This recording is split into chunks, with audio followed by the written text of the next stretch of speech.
I work as a CNA Okay. for an agency, Okay.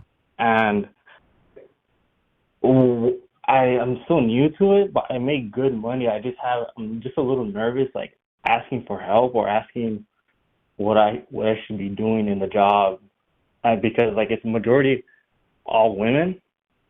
Okay. Well, most of the time it's all women, and I just don't. I'm just too afraid to or nervous to ask for help or what I should be doing. You're afraid of What do you beings guys that recommend? you're afraid of females that bleed once a month for a week? Yeah. Let that sink in. Just speaking to them. Just, Hold on, hold on. Shut up for I, 2 seconds. Shut up for 2 seconds. You're scared of females that are physically weaker than you, that are smaller than you, that bleed once a month for a week straight. Let that sink in. Repeat after me. I am scared of females that bleed once a month for a week. Repeat after me. Say that back. I'm scared of females that bleed once a week, Once a month for a week. once a month. For a week. I I'm scared of women that bleed once a month, For a week. that are physically weaker, smaller. Now say that again.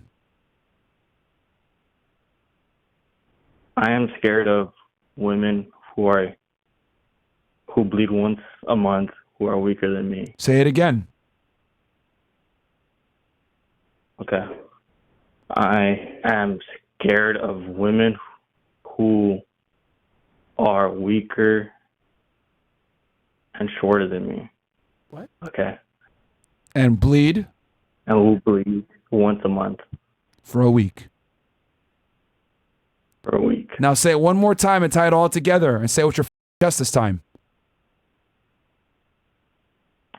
I'm scared of women who bleed once a month for a week, who are physically weaker and shorter than me.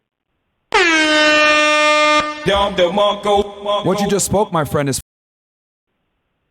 you need to unlearn that language. That's it. Stop being a you stop being a simple. Okay. You ask the question, you don't give a fuck what they think. The only question, stupid question, is the one that you don't ask.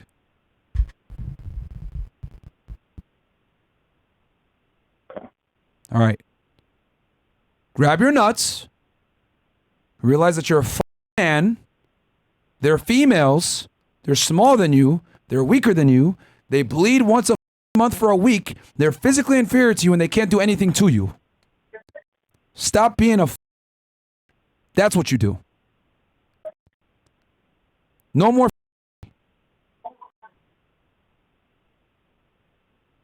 For a minute. Okay. All right, my friend. What's up, my guys? How you doing? Yeah, what's up, man? Hey, I wanted to see if I could get a little advice from you, Myron. I'm gonna say, the past 2 years ago, I got divorced. I got 2 kids with a girl, and I started my own business. I'm doing pretty good. You're pretty much my idol, I could say, and I worry about my kids a lot when they're with her. A lot. I don't want to get back with her. She's always telling me to get back and all this stuff. I don't want to get back with her. I'm doing it great. Like I said, my business is growing. I'm doing almost $250,000 a year. Nice. And I'm doing really good. I got in a big diet because of you. I've lost over 50 pounds already. So I'm doing great. And she's always telling me we should work it out. We got kids, blah blah blah. And I don't want to. I really don't.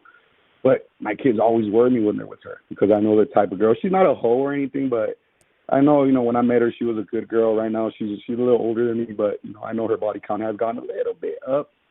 And like I said, she's not a hoe, but I don't want to get back with her. But my kids worry me. They worry me a lot every time they're with her. We live in Vegas. She travels a lot to Cali when she has them, and that scares me. When I don't have them close to me. And then I got a daughter. I got a 4-year-old daughter that always worries me, and she's kind of like the girl that you have on the show. I try to talk to her. I try to tell everything. Pretty much what you say. To try to get her to understand. But like you say, they don't understand. They don't. And my daughter is the one that worries. My son, like he's a guy. He's got to grow up. He's gonna toughen it out. But my daughter's the one that worries me. Like should I get back with her? And I don't want to. Like I said, I don't. You know, I'm doing really good. But what I would what say, number one, bro, I'm not an islet. I'm just a guy that has the ability to say what we're all thinking. I'm not special. We're the same here. I'm not better than you. And the other thing I want to say is that you're a successful guy. You're doing well for yourself. I would say get with a family attorney and see what your options are. And I would push for trying to get. What do you mean? In what way? Meet with I got 50-50. Like we went to court already, and I won everything. I don't even pay child support. She tried to get alimony child support, and I got 50-50 on with the kids. Try to push right to get more, bro. So, because if you're seriously that worried, if you're that worried about what she might be doing with them when she's taking them to California and stuff like that, and you think that she might be the most responsible parent, this might sound awful, but I would go ahead and start maybe even hiring a private investigator, see what the hell she's doing out there.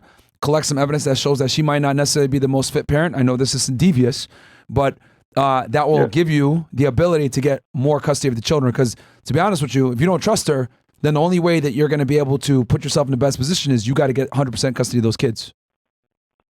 Yeah. Like I can't lie, she's a good mom in a certain way, but in Cali, like when I talk to my son, he tells me, oh yeah, he lives with my grandma and she leaves that she's doing this and that. So I know they're alone and I don't know what the fuck she's doing. And I don't care what she does.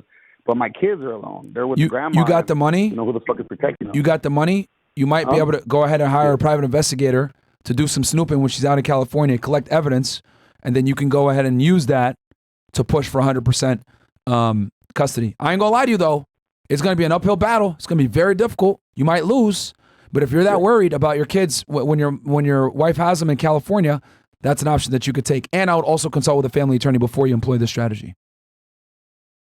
So then getting back with her, that's off the books, right? Because I really don't want to get back with her. Nah, man. I'll leave that at if you really don't want to get back with her, bro, you're going to create a toxic environment for yourself and the kids, and it's not going to be a W. Y'all going to be arguing and fighting and shit, and that's not going to be a W.